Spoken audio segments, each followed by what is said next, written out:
péché. Alléluia. Bien sûr, en tant que Dieu. Marc 2, versets 6, 7, 8. La parole de Dieu, elle dit, et seul Jésus nous pardonne. Voyez-vous?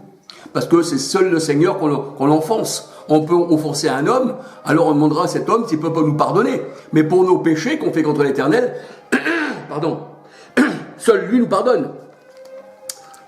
Alors la parole de Dieu, elle dit que Jésus est unique, il est le seul à avoir résisté, eh bien, à l'adversaire, à Satan. Luc 4, 1, 12. Eh oui, seul Jésus a résisté à Satan. À l'inverse d'Adam, parce que Adam, lui, n'a pas résisté. Voyez-vous, sa propre chair, là, elle lui a dit de faire ça, parce que vous savez que la chair aussi, c'est Satan. Hein, on n'a pas lutté. Le Seigneur, il dit que l'esprit est bien disposé, mais la chair est faible. Et que l'esprit est contraire à la chair. Et qu'on ne fait pas ce qu'on veut, c'est ce qu'il disait Paul. Malheureux que je suis. Voyez-vous, là, il s'attendait à Christ, qui me délivrera. Mais il dit, grâce rendue à Christ, eh bien, c'est lui qui me rend fort. Alléluia. Alors Jésus, c'est vrai qu'il a résisté à Satan, mais non seulement il y a résisté, mais il a détruit ses œuvres. Il a détruit les œuvres. Alléluia. 1 Jean 3, 8, 1 Jean 3, 8 et Hébreux 2, 14. Jésus a détruit, en tant que Fils unique, il a détruit les œuvres de Satan. Et il a rendu impuissants les œuvres du diable. C'est-à-dire que maintenant, eh bien, c'est fini, c'est impuissant. Hein? Pour ça que le Seigneur dit maintenant, qui vous accusera? Hein? C'est Dieu qui justifie. Et si Dieu est pour nous, qui sera contre nous? Parce que nous savons que c'est Dieu qui donne la bénédiction, c'est Dieu qui donne la malédiction, c'est Dieu qui élève, c'est Dieu qui abaisse, c'est Dieu qui rend riche, c'est Dieu qui rend pauvre, c'est Dieu qui rend sourd, aveugle et voyant. Alléluia, ça nous savons. Alors c'est pour ça que la parole de Dieu, elle dit, qui accusera les élus de Dieu? Alléluia, car si Dieu est pour nous, eh bien qui sera contre nous? Alléluia. Je crois que c'est écrit dans Romains 8, 31, je crois. Hein. Je ne suis pas sûr, Romains 8, 31, il me semble. Alléluia. Mon frère, ça, je ne cite pas. Je crois que c'est Romains 8, 31. Si Dieu est pour nous, qui sera contre nous? Alléluia. Alors, il a rendu la mort à l'impuissance. Alléluia. Il a rendu la mort à l'impuissance en tant que Fils unique, mais aussi en tant que Dieu. Alléluia. 1 Timothée 1, verset 10. Alors, tout a été réduit à l'impuissance par le Seigneur. Les pharisiens là, qui se disaient quelque chose, qui se disaient être les docteurs de la loi, le Seigneur il les a rendus à l'impuissance. Il a rendu les scribes à l'impuissance. Le Sénadrine, il a rendu à l'impuissance. Il a rendu à l'impuissance leur temple. Vous savez, le temple de Jérusalem, comme je vous disais que c'est devenu hagard, dans Galates 4, 21 à 31, mais ça été rendu à l'impuissance.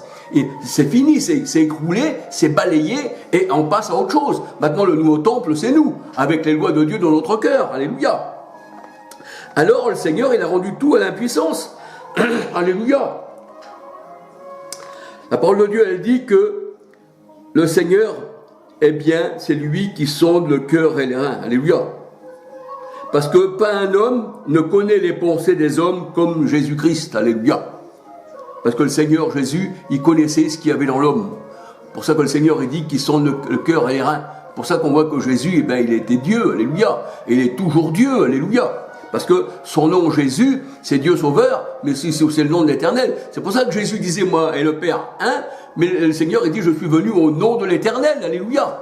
Hein, si vous connaissiez mon Père, vous me connaisseriez, qui dit le Seigneur. Et maintenant, vous l'avez vu, et vous le connaissez. Eh bien, si vous me connaisseriez, qui dit le Seigneur, eh bien, comme je suis venu au nom de mon Père, et qu'on regarde dans l'Apocalypse, la parole de Dieu, elle dit, le nom du Père et du Fils était sur le front de ses élus.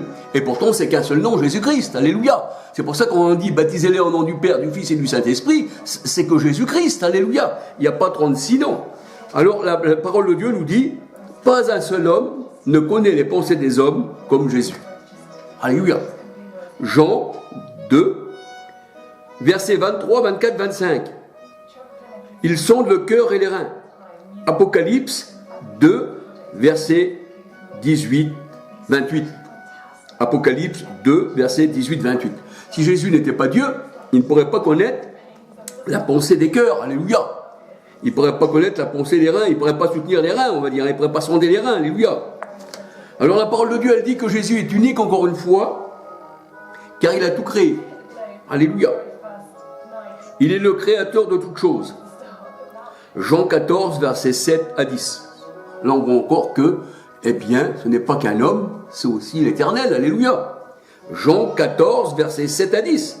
Ésaïe 9, 5. Alléluia. Christ a tout créé. Colossiens 1, verset 16. Colossiens 1, verset 16. Et on peut lire encore dans Romains 11, verset 33-36. Il a tout créé, tout pour lui et par lui. Alléluia. Ça veut dire que Dieu a fait toutes choses pour lui. Alléluia. C'est lui qui décide, c'est lui qui voit. Il est le Tout-Puissant. Celui qu'ils ont percé. Alléluia. Apocalypse 1, 7, 8. La parole de Dieu, elle dit que c'est par ce Fils unique, par lui, que la grâce et la vérité sont venues. La grâce et la vérité. Jean 1, 17. Jean 1, 17. Imaginez que vous, que le Seigneur soit venu, eh bien, avec la grâce, mais sans vérité. Alors, on va te gracier, mais sans vérité, sans rien. Juste avec une grâce. Mais non, je te gracie, je t'affranchis, la vérité va t'affranchir. Voilà, je suis venu avec la grâce, qui dit le Seigneur.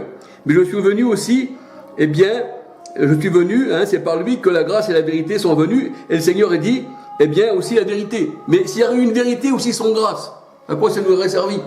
Je te dis la vérité, mais c'est pareil, tu vas à la mort. Ah non, le Seigneur a dit, eh bien, je suis venu avec la grâce et la vérité. Alléluia. Donc les deux vont ensemble. Jean 1, 17. Et la parole de Dieu nous dit, il est le seul et il est le chemin, la vérité et la vie. Alléluia. Jean 14, verset 6. Alors c'est vrai que le Seigneur Jésus-Christ, comme je vous disais, qu'il a rendu les scribes et les pharisiens à l'impuissance, qu'il a balayé le temple, eh bien c'est vrai qu'il a aboli les ordonnances de Moïse, Malachie 4, verset 4, et Éphésiens 2, 15, la parole de Dieu nous dit qu'il a aboli les ordonnances de Moïse. Colossiens 2, 14 à 17. Alors c'est vrai que le Seigneur, il est unique dans sa puissance.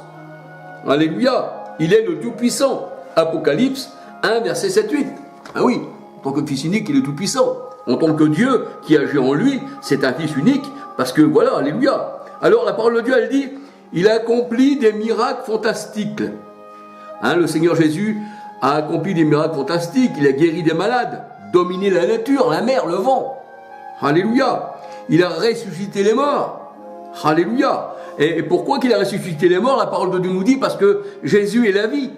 Jean 14, verset 6, Jean 20, verset 30, Jean 2, verset 1 à 11, Jean 2, verset 1 à 11, et Matthieu, alléluia, Matthieu 8, verset 23 à 27, alléluia, Jean 11, verset 25, Jean 11, verset 25. Alors c'est vrai que le message du Seigneur était unique aussi. Son message, sa vie, son amour est unique. Jamais homme n'a parlé comme cet homme, disait le monde. Jean 7, verset 46. Jamais homme n'a parlé comme cet homme. Oui, pourquoi? Parce que Jésus était la parole faite chair. Jean 1, 14, la parole faite chair. Donc cette parole-là faite chair, eh bien, elle peut que parler au-dessus des hommes. Parce que mes paroles ne sont pas vos paroles, dit le Seigneur. Alléluia. Alors Jean 7, 46, Jean 1, 14 et Hébreux 1, verset 2, alléluia. On va encore regarder dans Matthieu 24, 35, Matthieu 24, 35 et Apocalypse 19, verset 13. Et la parole de Dieu nous dit que le nom de Jésus, comme c'est la parole faite chair, eh bien que son nom est la parole de Dieu. Alléluia. Son nom est la parole de Dieu. Apocalypse 19, 13. La parole faite chair, alléluia. Jean 1, verset 1 à 14. La parole faite chair. Et par ce fait, il n'a jamais étudié. Ben oui, si le Seigneur, il est la parole, eh bien, il n'a jamais étudié, il ne va pas s'étudier lui-même. C'est pour ça qu'il y a des gens qui disaient, mais cet homme-là, comment connaît-il ces choses-là? Il n'a jamais étudié. Et il ne va pas s'étudier lui-même. Puisqu'il est la parole, c'est lui qui enseigne les autres. Alléluia. Jean 7, verset 15. Alléluia. Alors c'est vrai que la mort et la corruption, eh bien, n'a pas eu de pouvoir sur lui, à l'inverse de tous les hommes. Le premier Adam, il a emmené la mort. Et il a fait mourir tous les hommes. Mais là, la parole de Dieu, elle nous dit que Jésus, en tant que Fils unique, eh bien, que la mort et la corruption n'ont aucun pouvoir sur lui. Alléluia, c'est formidable. Acte 13, verset 36, 37. Et même Jésus, il est la résurrection et la vie. Alors comment que la mort, eh bien, et la corruption auraient pu atteindre le Seigneur, puisqu'il est la résurrection et la vie. Jean 11, verset 25. Alléluia. Donc il est unique, c'est unique tout ça, alléluia. On ne peut pas trouver deux personnes comme Jésus-Christ. Alors la parole de Dieu, elle dit, il est unique car il est le seul à changer de forme humaine. Quel est l'homme qui pourrait changer de forme humaine? Jean 16, verset 12. Pas Jean 16, verset 12. Marc 16, verset 12. Je me suis trompé. Voyez-vous, des fois on se trompe. Marc 16, verset 12. Il est le seul, Jésus-Christ, notre Sauveur, à changer de forme. Alléluia. Il fait ce qu'il veut. Et pouvoir vivre dans un corps percé par des clous.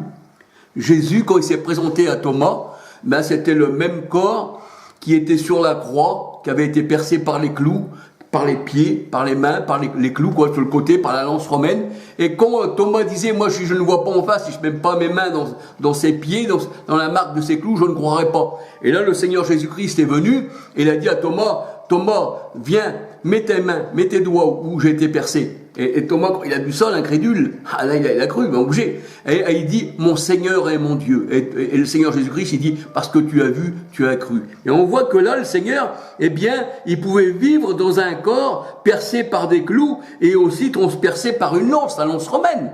Voyez-vous? Et pourtant, ce corps était mort. Il est capable de ressusciter un corps, et puis de marcher dans ce corps. Et il peut changer de forme. Alléluia. Donc il est le Dieu tout-puissant. Un homme ne pourrait pas faire ça. Si on dit que Jésus n'est pas Dieu, alors je ne comprends plus rien. Alléluia. Jésus, c'est Dieu sauveur manifesté en chair. Alléluia. Et même, il y a des passages où on dit, l'esprit de l'Antichrist, c'est celui qui ne reconnaît pas que Jésus est venu en chair.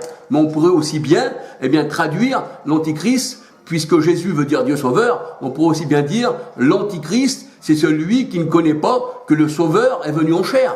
Alléluia. 1 Jean 4, 1 à 6. C'est ça l'Antéchrist. Il ne croit pas que Dieu est venu en chair. Non. Pour lui, ça ne peut pas exister.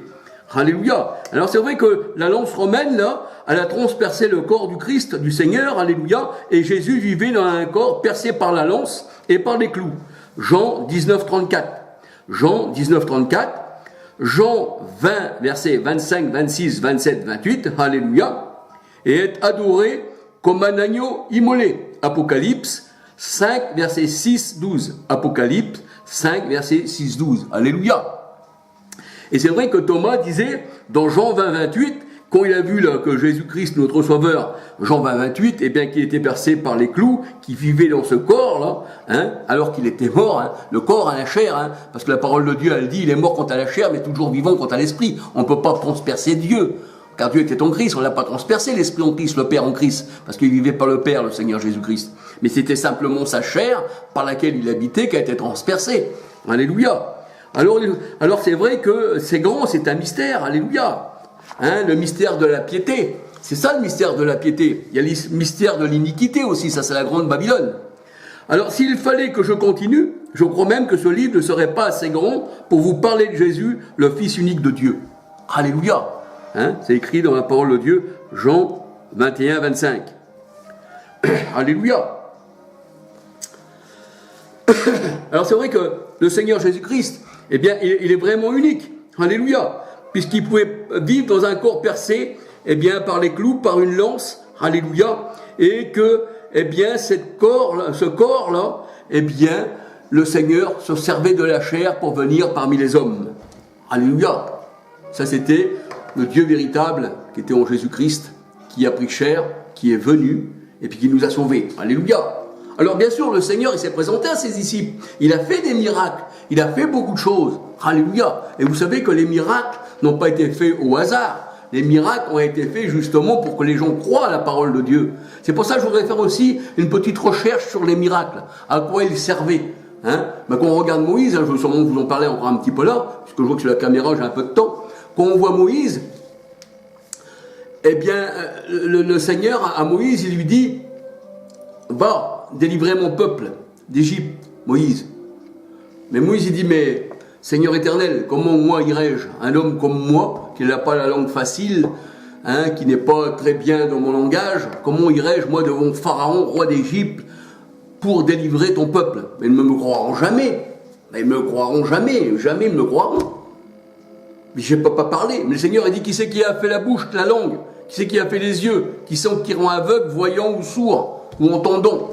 Hein? Alors on peut regarder dans la parole du Seigneur, dans Exode, oui, Exode 4, verset 11, eh bien le Seigneur, hein, il envoie comment Moïse, et il lui dit, ne t'occupe pas Moïse de ce que tu vas dire, parce que je serai avec toi. Voyez-vous?